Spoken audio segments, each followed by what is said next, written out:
Olá, alunos, estudantes, tudo bem? Eu sou a Prof. Fernanda e a nossa aula é sobre romantismo no Brasil.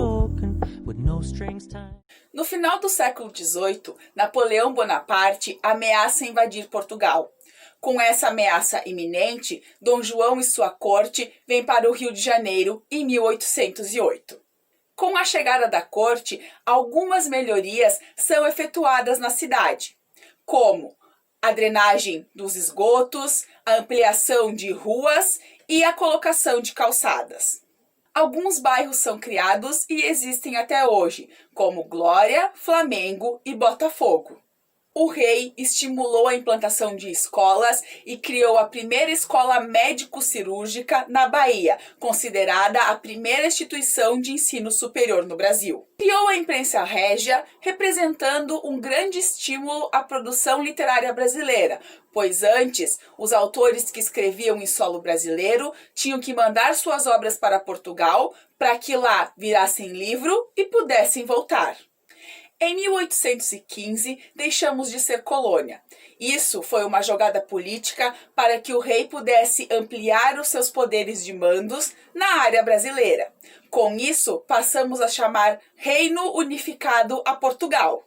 Em 1822, é proclamada a República. A literatura brasileira no romantismo é dividida em duas vertentes, a poesia e a prosa. No final do século XVIII e início do século XIX, muitos artistas e cientistas vieram ao Brasil para conhecer a nova terra. Quando aqui chegavam, eles faziam desenhos e anotações a respeito de tudo que encontravam aqui. Esta fase ficou conhecida como indianista ou nacionalista, pois os autores valorizavam os temas nacionais, o índio e as paisagens, colocando esses elementos em suas poesias. Os dois autores mais mencionados, quando se fala de poesia indianista, é Gonçalves Dias e Gonçalves de Magalhães. Vamos ver um pouquinho sobre a vida e a obra desses dois autores. Gonçalves Dias incorporou em sua obra a natureza local, os indígenas com suas lendas e mitos, dramas e conflitos e a fusão com o branco. Através das temáticas, buscou abrasileirar sua literatura.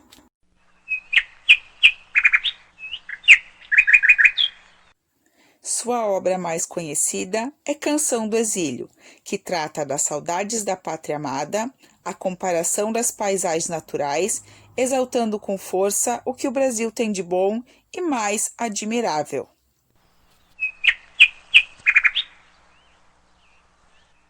Gonçalves de Magalhães. Considerado o iniciador do romantismo no Brasil, tratou de temas como Deus e a natureza, a missão do poeta, a infância, meditação sobre a morte e o sentimento patriótico.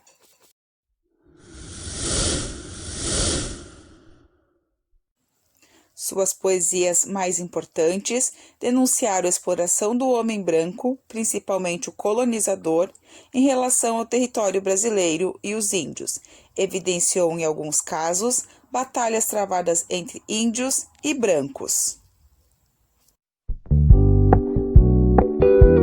Conhecida como Mal do Século, byroniana ou ultrarromântica, a segunda geração da poesia romântica no Brasil traz temas de morte, suicídio, pessimismo e a paixão levada aos extremos.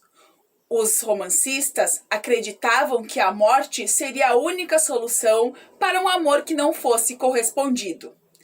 Entre os autores brasileiros, o que mais se destaca nessa fase é Álvares de Azevedo.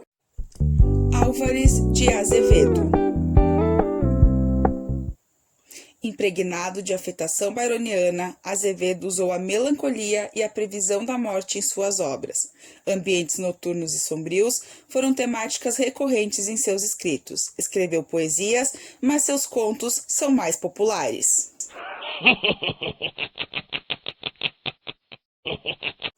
Sua obra mais conhecida e intrigante é Noites na Taverna, um conjunto de 5 contos macabros, nos quais 5 amigos reunidos em uma taverna, bêbados, resolvem contar suas histórias de amor mal-sucedidas. As histórias, de alguma forma, têm meios ou fins trágicos.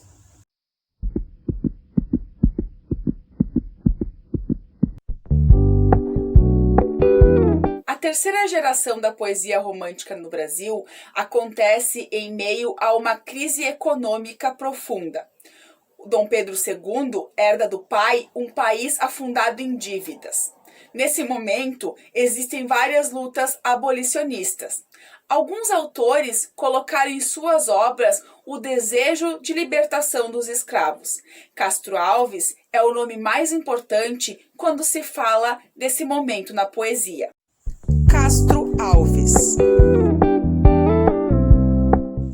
Na poesia lírica, tratou de paixão, amor e desejo em toda a sua intensidade. Na poesia social, teve inspirações revolucionárias, históricas e sociais, luta e libertação do povo, principalmente os escravos.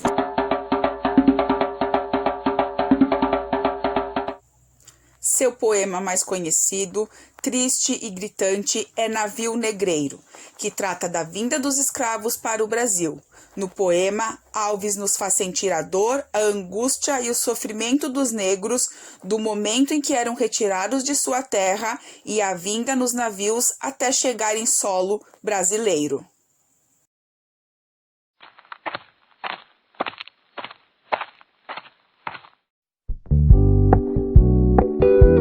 Em 1830, uma nova forma de entretenimento chega ao Brasil, os romances, principalmente aos franceses.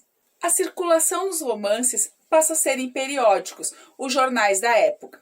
Com o sucesso dos romances, os autores brasileiros se sentem instigados em produzir os seus romances também. O romance brasileiro é dividido em 3 tipos: o romance urbano, o romance indianista e o romance regionalista. Vejamos na sequência, cada um, suas características e os principais autores. O romance urbano é caracterizado pela vida na corte. É como se fosse um manual de bons costumes, que mostra como as pessoas se divertiam e viviam nas altas cortes da sociedade brasileira da época. Os principais autores desse momento é Joaquim Manuel de Macedo e Manuel Antônio de Almeida, juntamente com José de Alencar. É importante ressaltar que José de Alencar é importante nas 3 fases: no romance urbano, no romance indianista e no romance regionalista. Portanto, ele será apresentado aqui no vídeo uma vez, mas importante para os 3 períodos. José de Alencar. Presente nas 3 fases do romantismo, procurou sempre valorizar temas nacionais, colocando a cultura, as paisagens e o índio em evidência.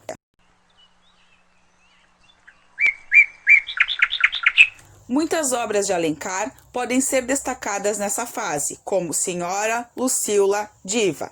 Todas mostram mulheres que sofrem por amor e ao mesmo tempo lutam pelo seu espaço na sociedade, além de, através da leitura, termos uma ideia das roupas, festas e costumes que os mais abastados nas cortes adotavam no convívio social.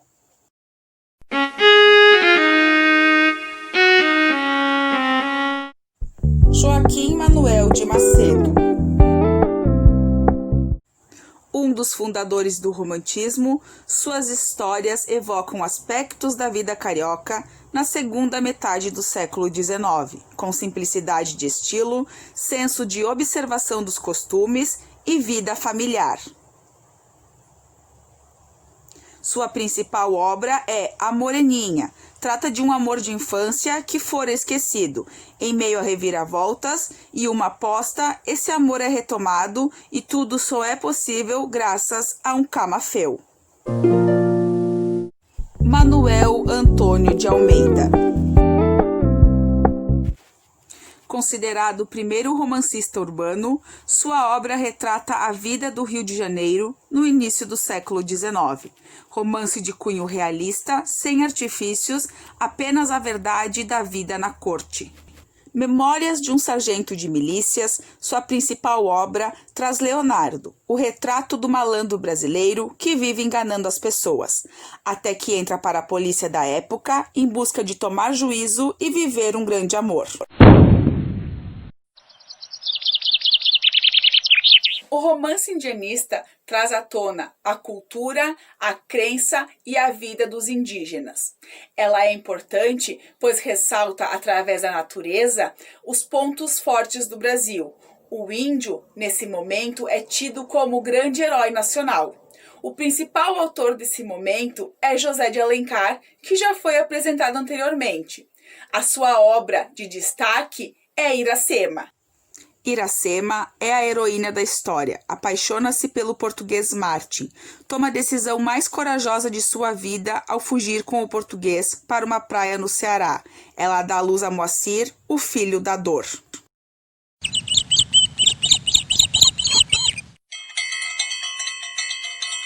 O romance regionalista é uma tentativa de mostrar que o Brasil tem outras regiões a serem exploradas, que existe o Nordeste, existe o Sul, com crenças, culturas e valores também importantes para a literatura. Nesse momento, novamente destaca-se José de Alencar e Bernardo Guimarães. Alencar escreve O Gaúcho. Apesar da tentativa de mostrar a cultura gaúcha, foi criticado, pois nunca tinha vindo ao Rio Grande do Sul e deixou muitos furos na narrativa, descrevendo cenas e costumes que não condiziam 100% com o gaúcho. Bernardo Guimarães cultuou temas nacionais, trabalhou em suas temáticas lutas liberais e principalmente a abolição da escravatura. Recebeu homenagem de Dom Pedro II pela sua obra. Sua obra mais popular foi A Escrava Isaura, a história de uma escrava branca que é assediada pelo patrão. Não aguentando mais, foge para outro estado. É capturada e torturada, mas a vida lhe reserva um final inesperado, mesmo sendo escrava. Alunos, eu espero que vocês tenham aprendido um pouquinho mais sobre esse conteúdo.